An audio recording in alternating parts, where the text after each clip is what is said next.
Here's one more question. Jonathan, I keep on chasing this client, asking for when is the best time to meet up. Let's say you're selling some food, you're selling some clothing, you're selling in a multi-level network marketing, you're selling insurance or real estate. Okay? When can they launch the restaurant in the site? But they often tell me, I don't know or I'm not sure yet. So this is a classic customer that says, I don't know. But their I don't know actually means I don't want to meet up with you. Or you're the least of my priorities. Okay? So what is the psychological trick to make these people more decisive? Right? And the answer is simple. The clue has something to do with how we prefer examination tests. Question. Given an option between answering a multiple choice question or fill in the blanks, letter A or letter B, which one is better? Which one do you prefer? When I was in high school, I prefer multiple choice. Why? There's a higher chance that I will get the answer right, right? And also, the answer is already spoon-fed to me. I just need to select which one. So the answer here, and Teresa got this answer right. The answer is based on a psychological trick. To make a person respond to you, do not give them an open-ended question. Give them a set of options. So tactic number 1, convert your one-dimensional request to a set of choices.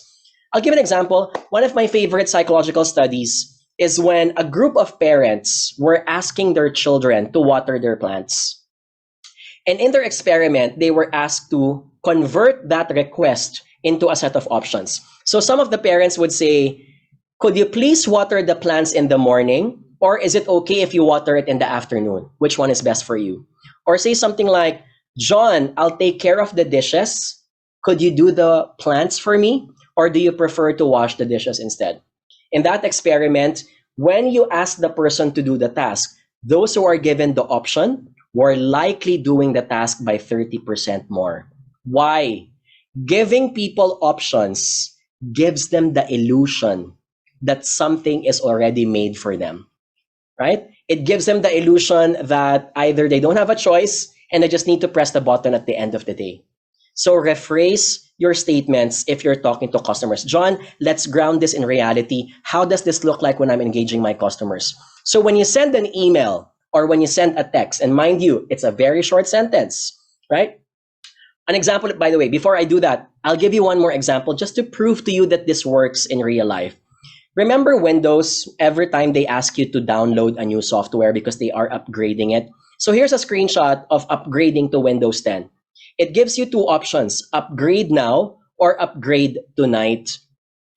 Technically speaking, you have no choice. You have to upgrade. There is no such thing as not upgrading. But why does Microsoft give you two options? It gives you the illusion that you have the power to choose.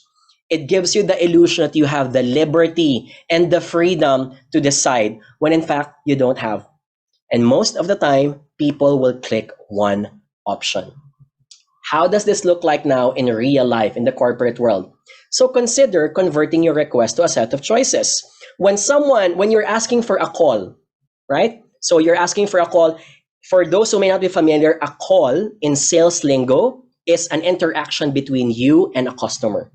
So some customers need to have multiple calls until they purchase the item. An example of that, again, are insurance and real estate companies. No one usually buys a property, a $10 million property in one call. You will usually get 2 or 3 or 4, and sometimes even 5. So when you're asking for a call schedule, do not say, Mr. Reyes, when are you free to discuss again? Don't give them an open-ended question. You're empowering them to say no. Instead, say something like, Mr. Reyes, so are you free Thursday, 3 p.m. or Saturday at 10 a.m.? I'm also free, by the way, on Friday, 12 p.m. Can I get an exclamation mark? Do you see the power of that? And that's even better because when you send that on a text message or in an email, the options are easy to look at. You can put it in bullet points. You can put it in a table, right? Or you can even create a survey if you're talking to multiple clients at the same time. If you're inviting someone to attend your webinar, say something like, Mr. Santos, the live webinar will be at 2 p.m. today, or you can also watch the recorded version tomorrow. We were going to release it at 5 o'clock in the afternoon. Another one, if you're requesting for an approval of a document, let's say you're talking to a VIP, you can say something like, Mr. Jonathan, can I follow you up on WhatsApp for the document, or do I claim it from your secretary? Which one do you prefer? Implicitly, what you're really trying to say is, hey, I need that document. But instead, you're creating an illusion where you're saying, can I follow up on WhatsApp because I need that document? Or do you want it to be from your secretary because I still need that document? That psychological trick likely makes people say yes. Can I get an exclamation mark? Do you see the power? Selling is part of acting. Acting is part of negotiating. Negotiating is understanding the psychology of people.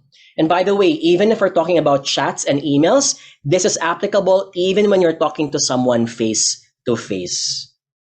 Okay? Tactic number 2.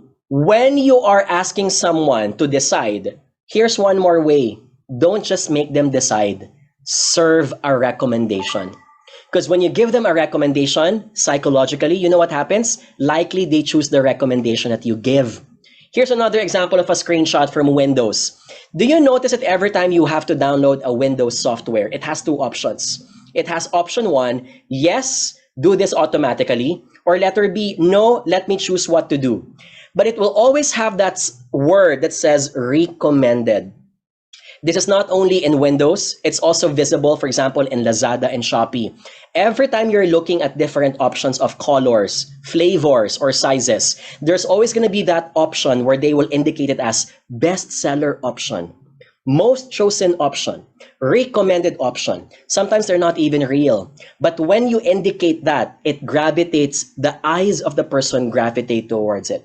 Why? Because they will trust your recommendation. So that's the other tactic here. If you want the person to be more decisive, in your email, in your chats, don't just give them the option. Tell them, of the 3 options, which one do you think is best? In this example, in a lot of studies, 90% of Microsoft users choose this option because it's labeled as recommended. Right? So for example, again, let me go back to that example a while ago. When you're asking someone to attend a webinar, don't just say, Mr. Santos, are you willing to attend the Friday 2 p.m. webinar or Saturday 11 a.m. webinar? Can I recommend? Let's do the Saturday for you because I understand that you might be busy on a Friday. Not only will they appreciate that you know their personal lifestyle and schedule, they will appreciate that you thought about them, that you were considerate about their own limitations.